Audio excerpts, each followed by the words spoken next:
Hey guys, here we go. It's another week, and I am looking forward to tonight's live stream. And I thought it'd be fun tonight to kind of work through three of the stocks on my in my portfolio that just don't seem to have I guess, a huge potential for gains over the next year. So I wanted to kind of talk through that. We'll talk through the options that I have, not like stock options, but the options for what I'm going to do with these three companies. Do I buy them? Do I sell them? Do I hold them? So we'll talk about those options. But before we do that, I want to see who is on the broadcast tonight. So let's take a look and see who else here. So we have Rust. Let's go. Absolutely, my friend. We're going to go tonight. And so we got Pat. Pat's on the program. Good to see you, my friend. It's probably getting cold up there, and I think you're in Minnesota, if my memory's right. So Shannon, it's good to see you, my friend. Greg's on the program. He's made it. And Billy, it is morning over in the Philippines. So good morning to you, my friend. It is good to see you.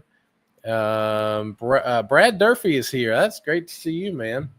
And then Steve C.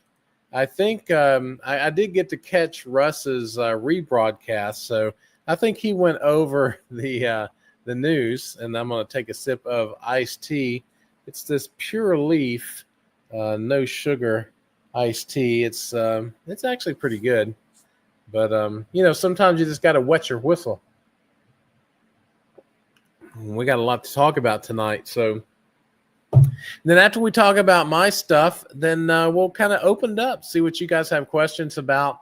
You saw maybe that Intel's CEO is retiring, which is not a bad deal for Intel and its investors, I don't think. So if you've got questions about that or really just about anything, we will go kind of anywhere you want to go tonight. Does Coca-Cola own that tea brand? I don't know, my friend. Let me see. It doesn't say. Oh, no, it is Pepsi. Pepsi. It is manufactured by independent producers for the Pepsi Lipton Tea Partnership. So it's a Pepsi product. And I don't own either Coke or Pepsi, so I'm not obviously recommending this. It's just what I happen to grab. We've got several different drinks kind of left over from Thanksgiving in the garage. So, that's what I grabbed. So, what are you guys drinking tonight? It's a Monday night, so it can't be anything too strong. So what are you guys drinking tonight? Also, I want to know what you guys are buying. And so we'll talk about that. Yeah, I think you guys know what I'm buying if you're in the Discord. And by the way, if you want to join the Discord, if you're watching this and you want to kind of get more involved and find out more about stocks, then feel free to join the Discord. It is free to join. So just click on the link to this video. It'll take you to the Discord. You can sign up and join our server there. And so we'd love to have you. We love to talk stocks, and especially during earnings season. But we love to talk stocks and portfolio. There's a lot to it. There's a lot to this whole stock thing. There's emotions. There's risks. There's portfolio application and so there's a lot to it, and sometimes we just can't get there on a live stream. So it's a lot more fun when we can take our time and, you can get feedback from a lot of different investors in the Discord. So we'd love to have you there if you're not in there already. And let's see who else is here. So Pat says the Upper Peninsula of Michigan, and it's snowing and cold, getting ready to head back to an island in the Gulf for the winter. I don't blame you, man. Just this time, my friend, find one with some Wi-Fi. We'd love to have you on the broadcast. And so, when you don't have that Wi-Fi, it makes it a little bit tough to get on. So, just find one with some Wi-Fi. Maybe, spring a little bit and kind of use some of that money you have in your portfolio to pay for a little Wi-Fi at the hotel. That would be awesome.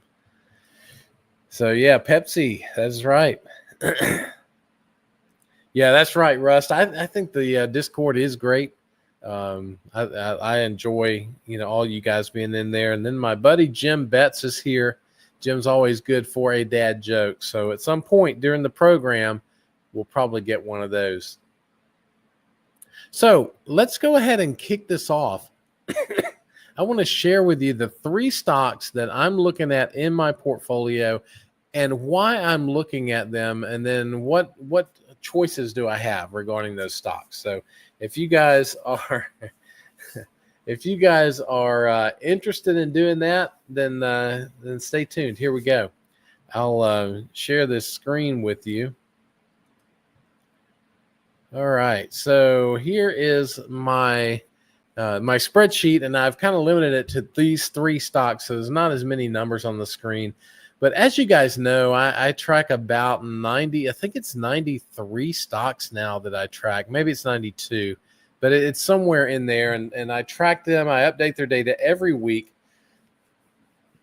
It gives me a way to, how do I say this?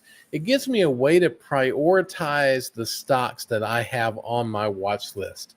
So there are a lot of stocks that I'm interested in, but for my portfolio, I want to say that I really do enjoy having somewhere between 20 and 25 stocks in the portfolio. I'm sitting right now at about 28. And so that's really one of the reasons I'm having this question. What should I do with these stocks? Because, if I were to unload all 3 of them, then it would get me somewhere in the 25 range, which is kind of where I want to be. Why do I say that? Because when you're trading individual stocks, the thing that you want to you're really trying to mitigate risk. And so when you have a diversified portfolio of stocks, it mitigates individual stock risk. Now, the thing that you can't mitigate when you do diversification is market risk. So, having somewhere around 20 stocks, 25 stocks, I think gives you a really healthy diversification from an individual stock risk perspective. If you go more than that, it's fine to go more than that, but you don't really get any value for that. Not only do you not gain any mitigation and risk, but you also dilute any upside that you're getting from your stocks, because the more stocks you have, the less percentage that each of those is in your portfolio. So that's kind of the way I look at it. I don't know how you guys look at it. Maybe you can share your thoughts in the notes here, and we can kind of go through that. But that's the way I look at it. So, how many stocks do you guys carry in your portfolios? So anyway, I want to talk about these 3. So the first one is Parker Hannifin. Now, Parker Hannifin has been a beauty of a stock. I'm going to go through just some of the numbers of these so that you can kind of see where my head's at. So first of all, this first column here says that I own it, and my recommendation right now is hold, but I'm questioning whether I should sell it in my portfolio. It's about almost 3.2% of the portfolio. I'm looking that it might have a 2% upside. My goal for the portfolio is to have an 8% return every year. So if I've got stocks that are dragging behind at like a 2%, it's probably not going to be, helping the portfolio. So, that's one of the reasons I'm looking at whether I should continue to hold the stock or not. Analysts are saying that it's going to be about a 5% return for the year, still below my 8% goal. Morningstar says that it has a narrow moat, and it is about 53% above its fair value. So it's a pretty expensive stock at the moment. And, it's got a return on invested capital of about 14%. It's got an uncertainty rating of medium, and its dividend safety is a 94. So very solid company that I have enjoyed owning. Why have I enjoyed owning it? Well, first of all, you can see here that it is trading at $700.69. That was a close today. And what that means is my purchase price was $326. So I am up 115% on this particular stock. It has done very, very well for me. But as they say, it's not what did you do for me yesterday? It's what are you going to do for me tomorrow? So, I'm looking at it from that perspective. So that's Parker Hannifin. We'll hit these in fast graphs as well, so you can see that. I've tried to pull the data here in the spreadsheet so you can see it without me going to all these different apps. But so then the next one we have is Pinnacle West. Now, Pinnacle West is a utility out of Arizona. I've talked about it a lot. I have recommended it in the past. At one point, it was like 6% of my portfolio. It was really down, and it was a company that I invested in and made a lot of money on it. But as it's grown in value, it's kind of got rid of its over or undervalued position. And so now I'm sitting here and I've kind of peeled some of that off and gotten it down to a normal weighting in the portfolio. It's around 2.2% of the portfolio. I think it's going to return about a 2% over the next year, and so do the analysts. It has no moat according to Morningstar. It is about 116% of its fair value, and the return on invested capital is around 5%. It's a utility, so utilities really, they are capital intensive. So having a lower return on capital is not unusual. It has a low uncertainty rating because it is a utility, and its dividend safety is a 70. Dividend yield is 3.9%, and just for grins, I am up 33% on this position. So let's hit Air Products real quick. Air Products is about 2.5% of the portfolio. Again, I'm calculating about 2% next year.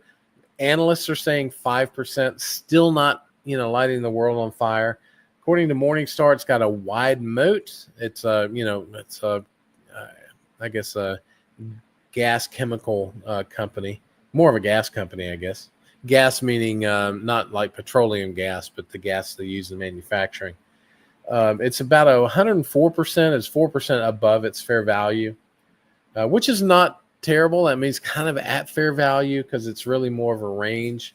But it's still a question. If it's not going to grow, why would I have it in the portfolio? Return on invested capital is around 13%, so that's really nice. Medium uncertainty, a 95 dividend safety. So all of these have great dividend safety. 2.1% dividend yield. Now on this investment, I'm at 47%. So the question is, I really have 7 options here. So I want to throw these options out to you. What would you do if this was your portfolio? Just give me the number of the option. And if there's a different one that I haven't thought about, let me know what that is. But here we go. You guys ready? Options. So the first option is do nothing. Just keep them. And, whatever the next year is, it will be. And kind of go from there.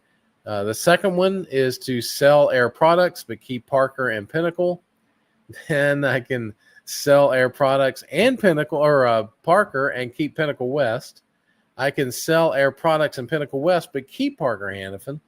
And I can sell Parker Hannifin, but keep Air Products and Pinnacle West. You kind of get the idea here, right? So then number 6 is I can sell Parker and Pinnacle West, but keep Air Products. And then number 7 is sell Pinnacle West, keep Air Products, and Parker Hannifin. So those are my 7 options. I'm going to leave those on the screen. No, I'm not. I've just lied. I'm going to do something else. I'm going to go to fast graphs. I'm going to move this over to this monitor and see if I can get it to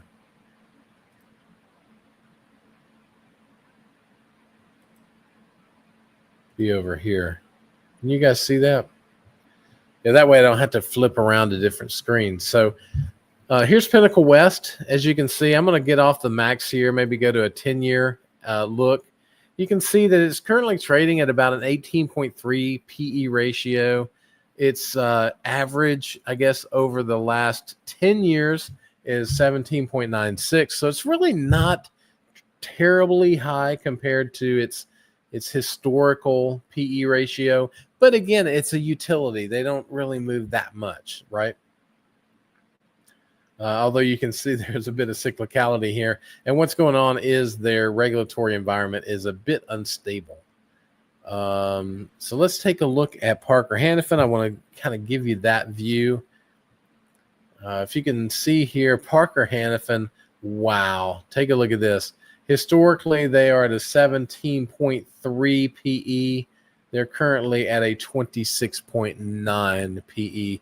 They have just really blown the doors off in the last year, and it's been really fun to watch. To be honest, it has been fun to watch. So what's the other one? Air Products. Let's take a look at that one. You can see it's also trading at about a 27 PE, and the average is around 25. So not terribly overvalued from a PE perspective. But again, all of them are over their fair value from a long-term perspective. And so, the question I have is, what should I do with those three? Should I do nothing? Should I sell one of them? Should I sell two of them? Should I sell all three of them? So there you go. Those are our options. And I'm going to get rid of this now and see what you guys have to say. I'm just going to get rid of it all. I'm going to move this back over here because I can see it better.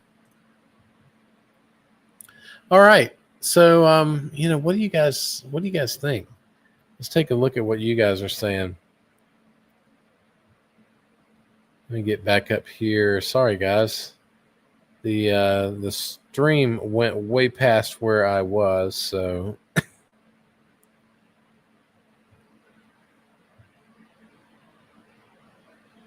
All right, John Jay's here. Good to see you, buddy. Hey, I had to drop client meeting early so I can be here with the gang. Isn't that crazy? Yeah, that's right, man. As long as it's a client that is not like, going to hurt your business, then that's okay. What's Kevin up to now? That's right, my friend. What am I up to now? I'm always thinking about something. And so that's really what investing does for me, is it kind of gives me, an outlet for some creativity. And so I just enjoy doing that. So, hey, Kev, how do you like those BDCs? Which is your favorite and why? I'll get to that. I will put that on my handy dandy scrap piece of paper here. BDCs. I'll hit that here in a minute, John. That's a good question. All right. I have 23 stocks. That's good. That's actually, I think, a good number, Kenji. I really think so. So, if you're just looking at the numbers, just the statistical numbers, I think you're really accomplishing everything you need to from a diversification perspective if you got a portfolio of 23 stocks. So Shannon says his job just opened up 2 new retirement vehicles, 403B and a 457B. We also have a mandatory 6% investment with a 19.98% match, TRS. We also had 2 IRAs, wife and myself, and additional brokerages. Well, that's great, man. That 19.98% match is pretty precise. I don't know why they don't just do 20%, but it's pretty precise. But man, that 20% match. So really, what that means is if you're investing 6% and they're giving you a bump of 20%, that's another 1.2%. that you're not having to contribute. And now, according to what your investments do, it all determines, where that ends up. But man, that is a great, great match. What investment order do you recommend? I don't know if I see an investing order there. Whether I would do 403B, 457, or the IRAs. I don't know that it really matters. I would, first of all, I think it does matter, actually. I would first of all get the match. So do your 6% and get the match. Now, do they match anything above 6%? It says it's a mandatory 6%, and it matches with 19.98%. But does the match stop at 6%, or will they match anything that you put in there? That'd be a question that I would have. I would get that match. That's a automatic 20% return. It's kind of hard to pass that up. So that's what I would do. I would do the 4.3B 457 and get up to the 6% if that's the cap on the match. And then I'd probably hit the IRAs, max those out, and then come back to the 4.3, the 457 max those out. And the reason I'm hesitating is depending on when you're going to retire and how much money you have set aside in a taxable account. So here's why I say that. I retired at 55. I'm 59 now. Obviously, I can't draw out of even now, I can't draw out of my tax deferred vehicles without a penalty. So I needed some cash that was sitting in a after-tax account so that I could draw from that if I needed from 55 to 59 and a half. And so anyway, that's what I've had, and it's worked out very well. So if you don't have that and you're looking to retire before 59 and a half, make sure you have that after-tax vehicle to give you some money just in case you need it. That would be my suggestion.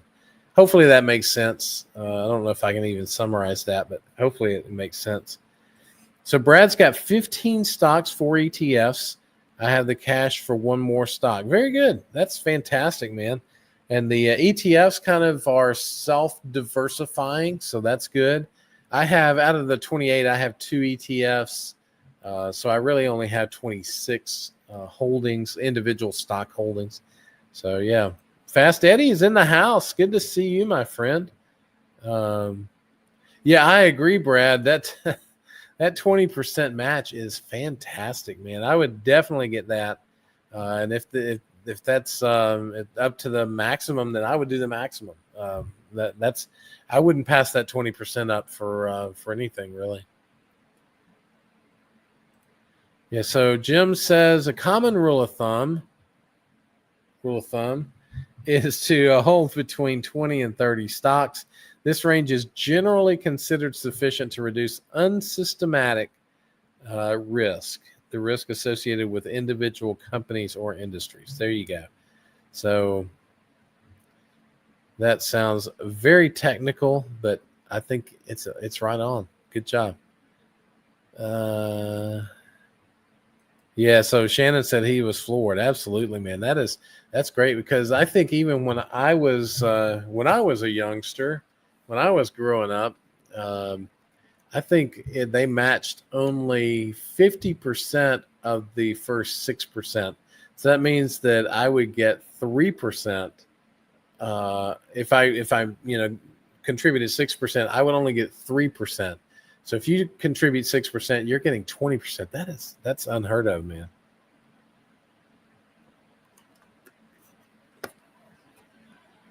Pat says 5 or 6. You only have 5 or 6 stocks. And that's okay if you've got a lot of your portfolio in ETFs, mutual funds, so if you have a lot of diversification in your portfolio and you're playing around with individual stocks, that works fine too. There is no sell all option. That is true. That is right. So there's 8. Sell everything. Sell all 3 of them. Good catch, Steve. I knew that there was one I was missing. I went through this over and over in my head going, what are my other options? What are my other options? So, yeah, so we'll put option number 8 up there, which is to sell all 3 of those positions. Let Fast Graphs give you the answer. All right.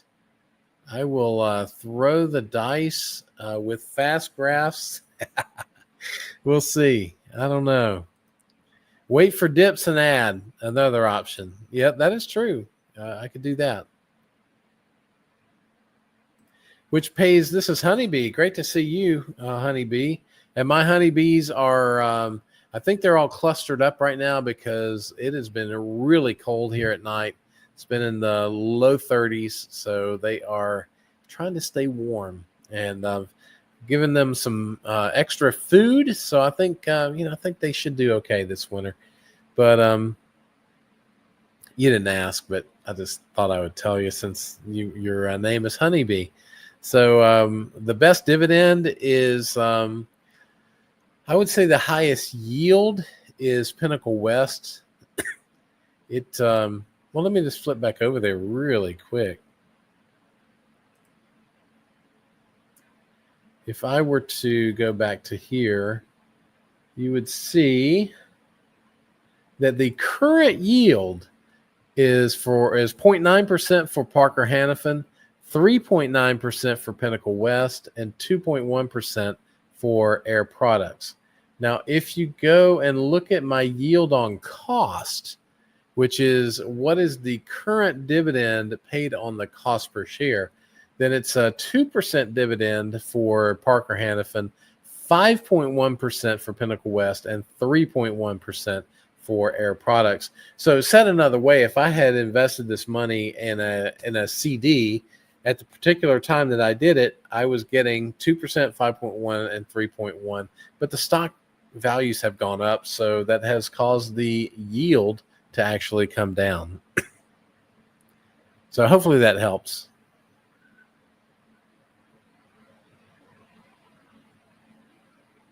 There, let's do that. Got to take the Parker gains for sure. Okay, that's certainly one option. And there is a little bit of another option here, and that is, do I take Parker down? It's right now it's 3.2%. Do I take Parker down to like a 2.25? So take 1% off the table or something like that. But yeah, I mean that's quite a bit of gains. Sell Parker Hannifin. So I'm hearing a lot of Parker. Sell Parker Hannifin, keep the rest according to Fast Graphs. Yep. Keep a decent divvy or replace another in mind. Yes.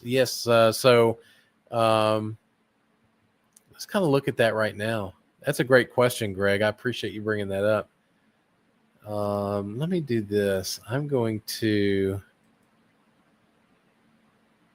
get back to everything here and put this on the screen. So how do I have this sorted? So as you can tell, I have this sorted by what I call my annual return potential. And here, let me move this back over here.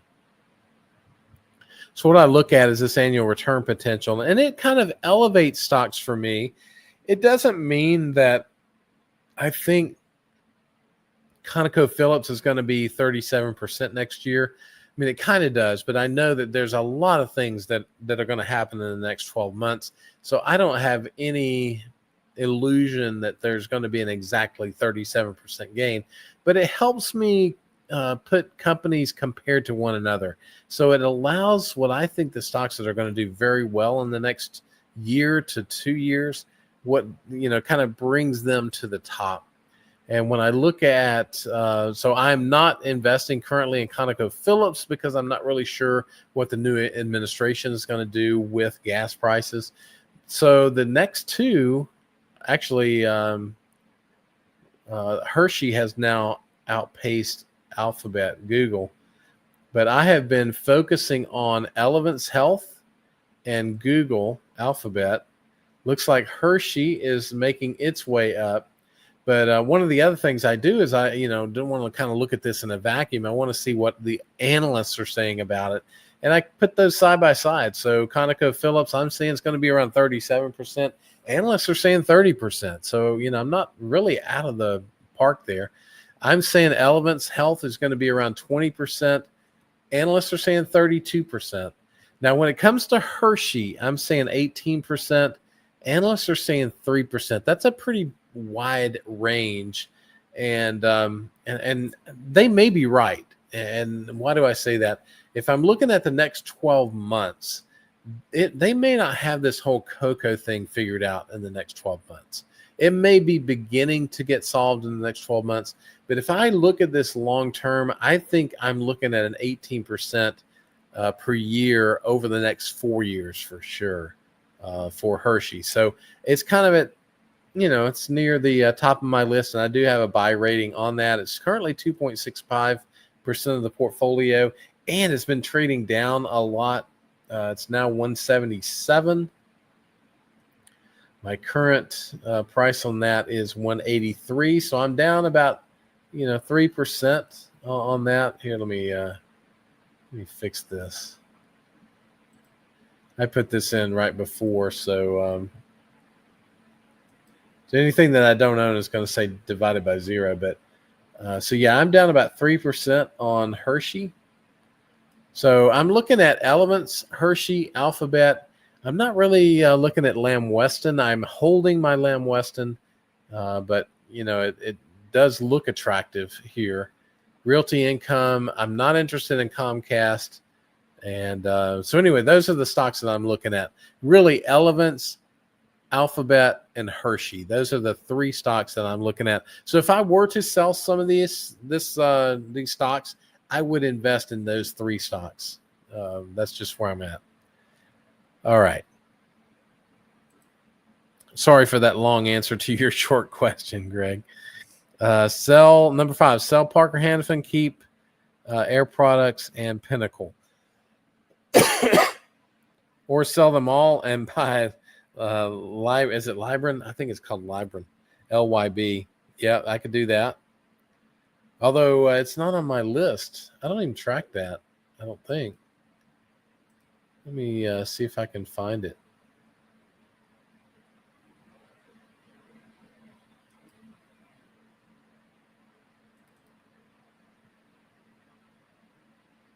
Yeah, I don't even have it on the list.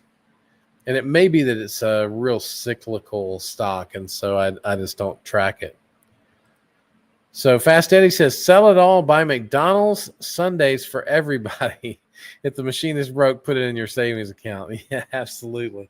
And chances are the machine will be down. So there we got that.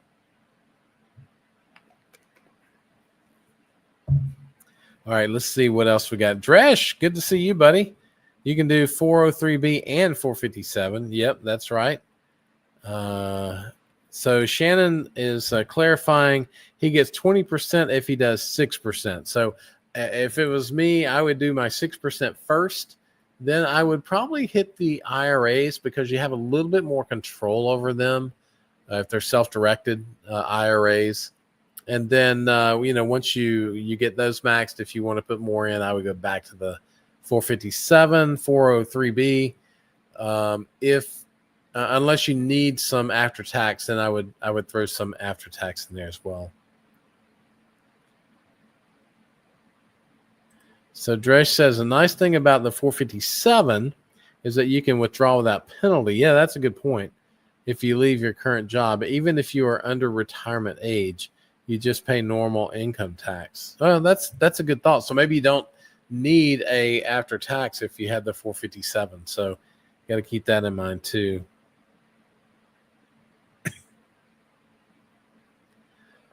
All right.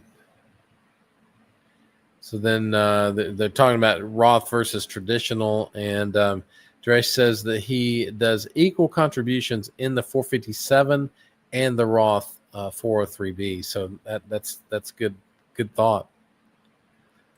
So Jim says he's got 23 holdings. That includes 1 mutual fund, 1 closed-end fund, 3 preferred stocks, 1 BDC, 2 REITs, and the rest in individual stocks. Gotcha. So there was some discussion on Morningstar about preferred stocks. I don't know if you caught that or not, Jim. You might take a listen to that. I mean, it doesn't change anything for you. It's just a little bit more feedback on preferred stocks. So I thought it was pretty good, actually. Let's see. So Pat says he meant number 5 or number 6. Number 5 is sell Parker, keep Air Products and Pinnacle. And number 6 is sell Parker and Pinnacle and keep Air Products. So he says that he has 24 stocks and 4 ETFs. So, we're kind of in a pretty similar range.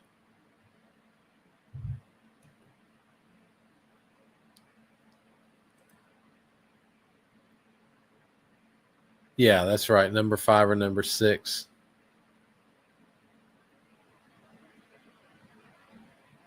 Russ says here that tomorrow is CRM, Salesforce's earnings.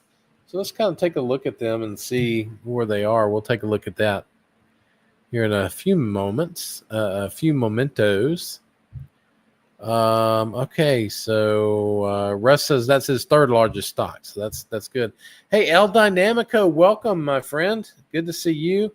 It's he sold out of Altria Group as it reached its 52-week high and put all the proceeds into SCHD. So now I have close to 200 shares of SCHD. Fantastic, man. That sounds like a good plan. So Jim's got a dad joke incoming. He says, I think that if laziness was an Olympic sport, I would try to finish in 4th place so that I would have to step up so that I would not have to step up on that podium thing. There you go. Good thoughts. Yeah, you did catch Dave's thoughts on preferred stocks.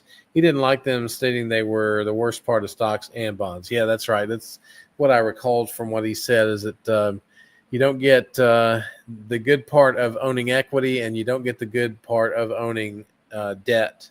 You kind of get the worst of both worlds.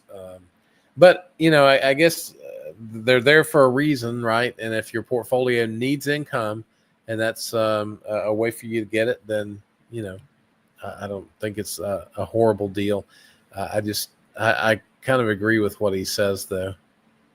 All right, so we wanted, I think it was John Jay, wanted to know about BDCs.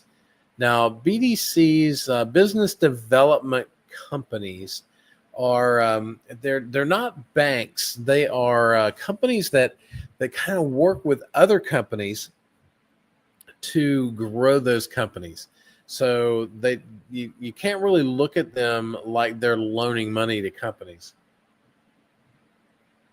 They do loan money to companies, but they also get the benefit of owning equity in those companies. So they are, not only are they just providing funds, but they are involved in the management and the strategy and actually getting those companies to develop.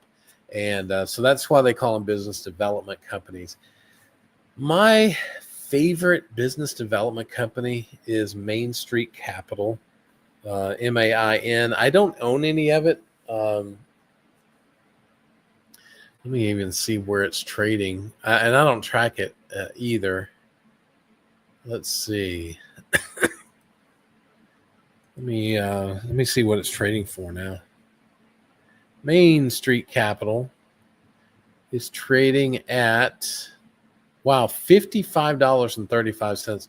I was buying that down in the 30s and ended up selling it because I needed the cash. It was in my after-tax account, and I needed the cash. I don't remember what I was paying for. I was paying for something, and I needed the cash, so I sold that off, thinking that with interest rates going up, that it would put pressure on BDCs. Obviously, couldn't have been more wrong on that. So, it is what it is. Sometimes you make the wrong call, but I needed the money. And so therefore I sold that, and I sold Altria as well. And both of those were not great decisions. Although, in the past 6 months, you pretty much own anything in the market other than, a few of the weird ones. Then, like, what's it called? MPW, right? If you own them, this wouldn't hold true. But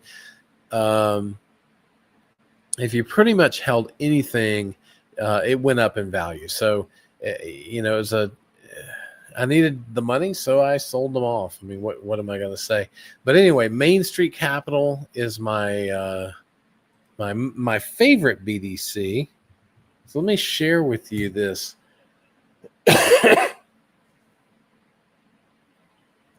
Put this back up on the screen here. Oops, wrong one. Let's move this back over.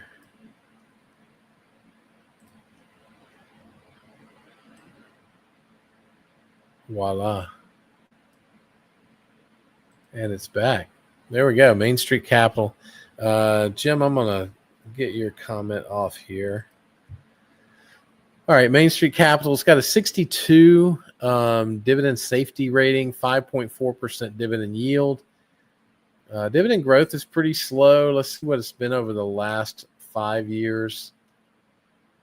4%. So dividend growth is just not, that great. But it does have a nice yield of 5.42%. And I think it's one of the better BDCs. It's got 62 dividend safety rating, which is a safe. They also have these special payouts that come in handy from time to time if you're looking for that kind of thing. And let's see, the earnings payout ratio for BDCs is pretty good. It's down in the 66 to 75% range. Anything else worth looking at here? And BDCs always issue more shares. It's one of the ways they raise more capital. They got a return on invested capital somewhere in the 10% range, so that's not too shabby. So I would say that Main Street Capital, John, is my favorite BDC. My second favorite BDC is ARCC, which is Ares Capital. It's got a 59 borderline safe dividend safety rating, but its dividend yield is 8.69%. So they got that going for them. Their dividend growth is not that great, though. I mean, take a look at this. 0% since 2022. Although it looks like it's going up here. I'm not sure what the deal is there. But last 5 years has been about a 5% average, so that's not too bad. There you go. So it would have gone up from 22 to 23, which is what we have here. Because in 22, they went from 42 cents to 43 to 48 in December of 22. Since December of 22, it has been 48 cents per quarter. I don't see any special dividends being paid out. So, but I do think this is my second favorite BDC. The payout ratio is in the 86% range, 81 to 86. So obviously a little higher than Main Street Capital. Let's see if any return on invested capital is around 8%. So it's a little less than Main Street Capital. So if I were looking for one, and their interest coverage ratio is not as good. So if I were looking for one BDC, it would be Main Street Capital. If I just had to have two of them in my portfolio, I would also pick Ares Capital. So hopefully that helps, John. And then the other thing we wanted to look at is CRM. Let's see what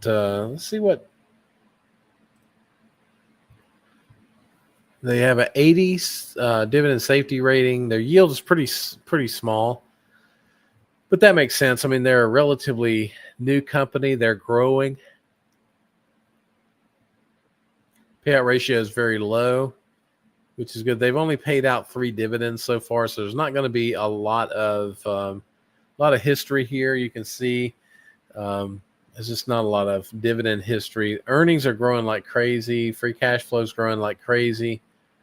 Sales growth continues to grow, but at a slowing rate.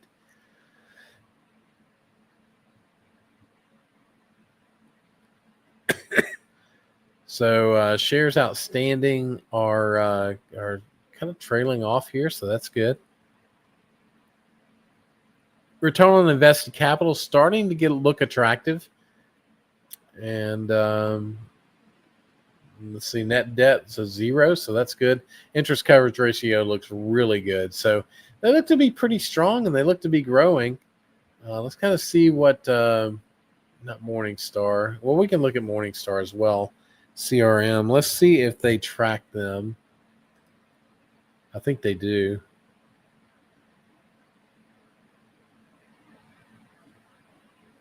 Maybe not. I don't think that's the right one. CRM, Salesforce.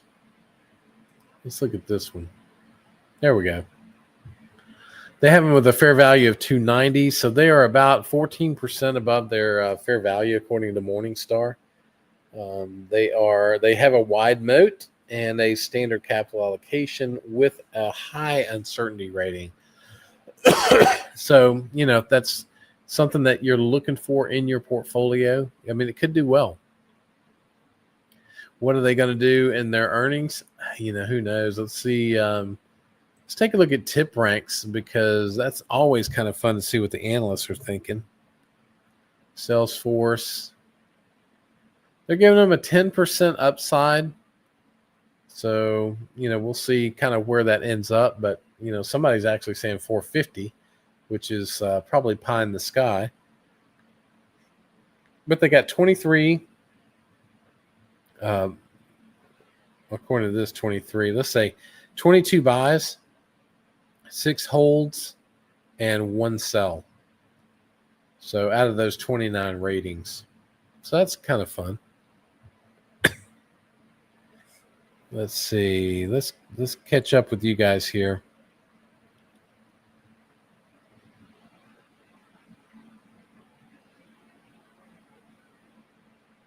I'm going to go ahead and knock this thing back down so I can see what's happening.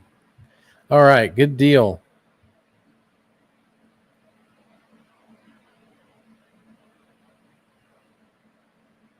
Huh. That's great. So you are the Jim who asked that question. So fantastic, Jim. You're now a star. You are a celebrity. So when you get a chance, kind of sign something for me, send it my way. That'd be great. Awesome, man.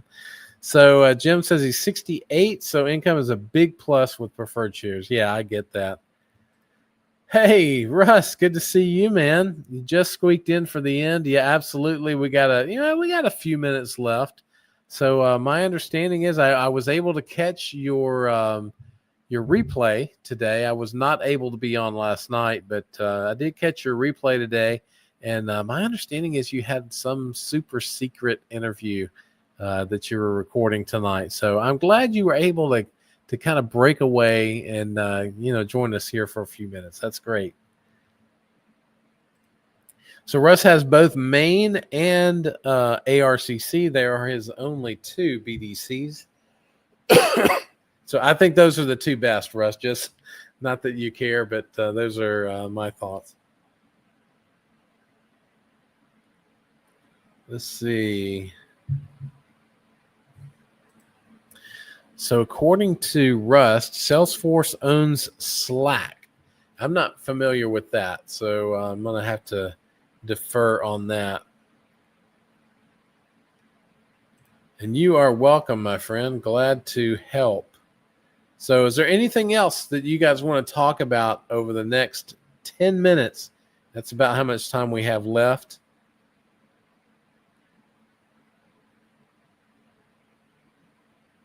Oh, yeah, here we go. He did have a chat with the CEO, should be out on Wednesday.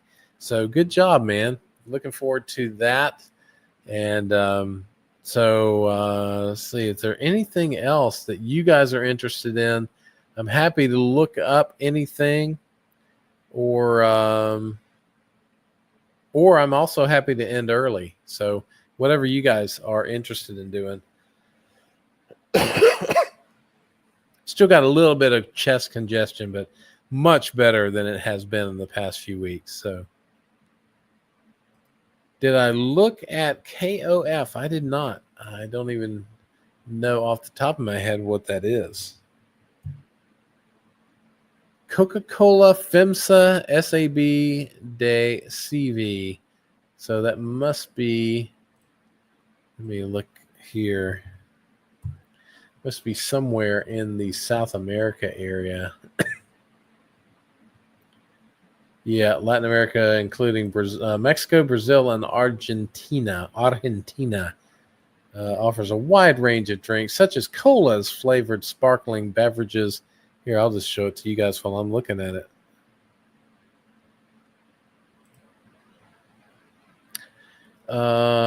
Flavored sparkling beverages, water, juice drinks, coffee, and teas. Sounds very familiar. Sounds like Coca-Cola. They've been upgraded to safe, which is a 70. So that's good. Nice payout ratio. Pretty decent growth over the last 5 years, 11%. Wow, look at this. Their dividends have trailed off. Something looks weird there.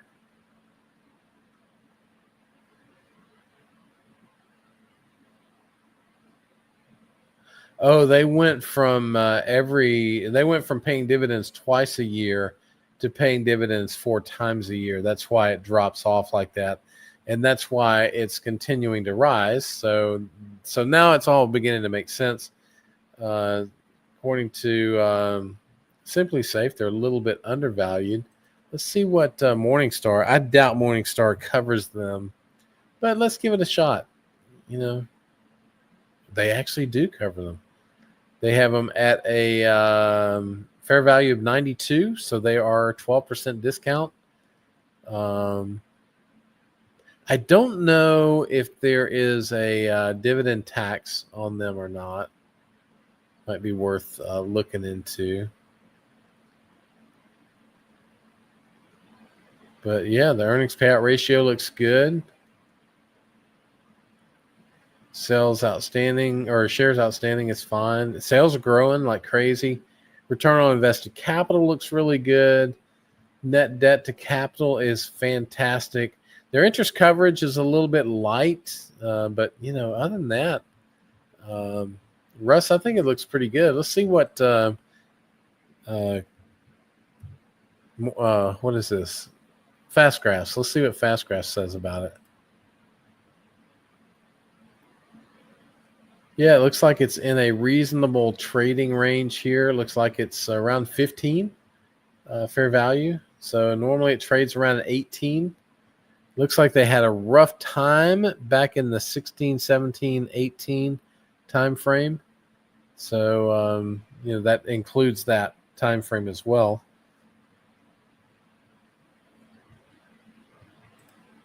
I'll get back to 8 years and see what happens. Nah, not much. Yeah, I mean, it looks like a reasonable investment to me, Russ. Is that something that you're interested in? Something you're buying? Mondelez. John Jay wants to know about Mondelez. I used to call that Mondelez. I don't know why, but I understand it to be Mondelez. And I actually cover that in my spreadsheet here as well. Let's take a look at Mondelez. Where are you at? Oh, maybe I don't. I thought I did. Well, evidently I don't. So glad I didn't spend a lot of time looking for it. But anyway, I thought about putting it in. Maybe that's what it was. Maybe I looked at it and decided I didn't want to cover it. Maybe that's what it was. But I did take some time, and but it's not something that I'm interested in for my portfolio. And why is that? So let's go to MDLZ, I think is the ticker for that. Mondelez International. Somewhere between the 15 PE and the historical 22. So it's not in a bad trading range. It's around 18. But let's take a look at Morningstar MDLZ. Kind of see where they're at. It's trading at a 13% discount, so that's not a terrible place to be either. And let's look at MDLZ. This will tell us a lot here. So 66, so it's a safe dividend rating, although it's a little on the low side. They've got a dividend growth in the past year of 11%. Their dividend yield is about 2.9. The payout ratio is not bad, 48 to 57. Looks like they're going to struggle here over the next year. They've got a 5-year dividend growth of 11%, and the latest is 11%. So that's, I mean, look at that dividend, man. It is a up and to the right starting in 2013. But I think what we're going to see, I'm just going to predict that we're going to see the payout ratio rising. Let's see if that actually happens. Here we go. We're going from 33% 10 years ago to 57%. So they're giving you a nice dividend pattern, but the business is not covering that pattern. They're having to pay more and more of their earnings to cover the increases in dividends. So they're not able to grow the business as fast as they're growing the dividend. That's another way to think about that.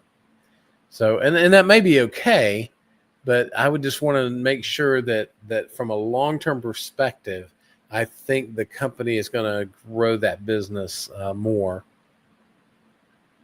Well, look, earnings for the next 12 months looks like it's coming down. So I'd want to understand that. They are buying back some shares, so that's fantastic. Return on invested capital is not too shabby, around 12%.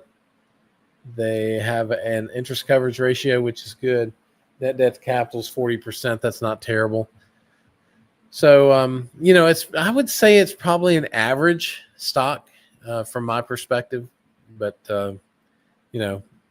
that's kind of where I'm at on that.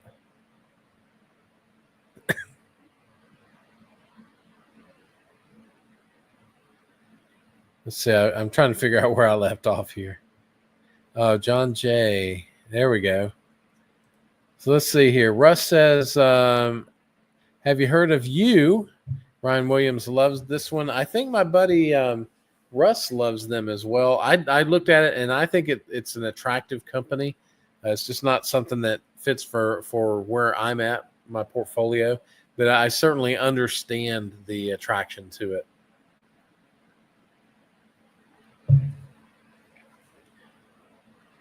Let's see. Thoughts on our common holding RTX? Yeah, let me. That's a good question. Let me flip back over here. Let's look up RTX in here.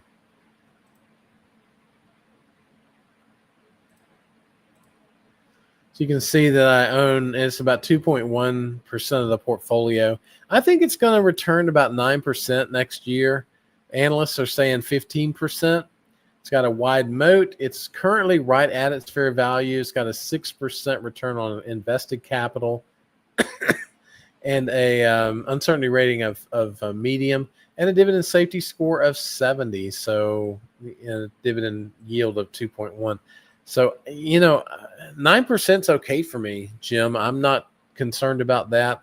Analysts are saying 15, so it's more than my 8% requirement. So I'm going to continue to hold on it. I think that they have shown, as they've dealt with this paint issue, that they have really gotten a handle on how to handle adversity. And so, we are going to see, I think, and we're seeing it in General Dynamics already. I think we're going to see Lockheed, General Dynamics, Northrop Grumman, RTX, Ingalls Shipping. I think we're going to see all of those military kind of stocks, that military intelligence complex, the MIC stocks. I think we're going to see all of those under a little pressure over the next few years, and that is because I don't think that we're going to have as many skirmishes in the world as we have now. And so I think there's going to be a little bit of a challenge to the stock price based on that. But, I'm holding on to them. I think they're going to be good for the long run. They all have long lead times on their products. So they have these backlogs that are, going to keep them well saturated in cash for years to come. I think they're going to be fine investments. So I'm holding my RTX. I'm not buying anymore. It's a hold for me, but it's 2.1% of the portfolio. So I'm comfortable with that, Jim. I think it's going to be a good one for us. So that's my perspective on it. KOF lower dividend than KO. Well, I think it really just has to do with the fact it's a different company. It's got different management. It's a foreign company. It's based out of the South America, Mexico. So I don't know why. I mean, it's based on the board of directors and what they want to pay. It's just a different company altogether. I don't think they are an ADR. I think they're just. I would have to look into that, Shannon. I'm not really sure.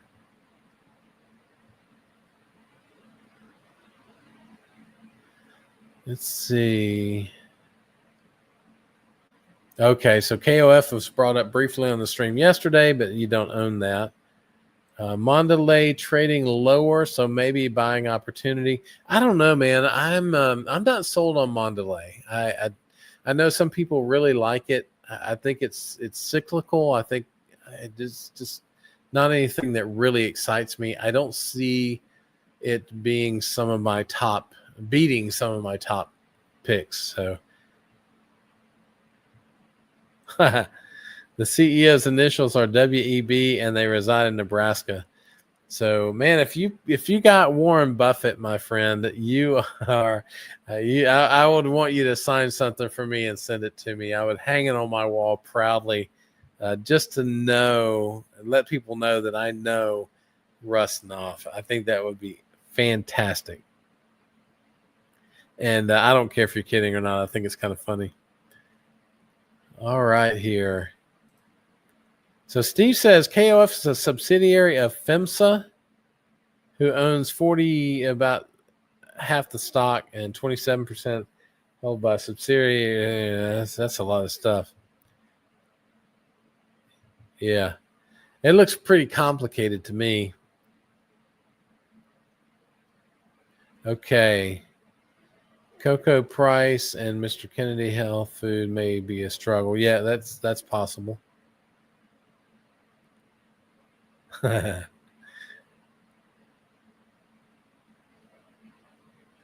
So Russ has started an exploratory U position. So fantastic, man. We can't wait to kind of see how that goes for you. Hopefully it does very well. And I've looked at it before, and it looked attractive. It just didn't fit in my portfolio.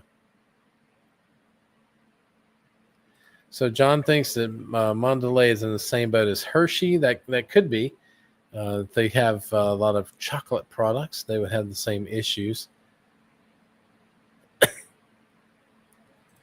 So my top three stocks are the ones that I talked about a few minutes ago.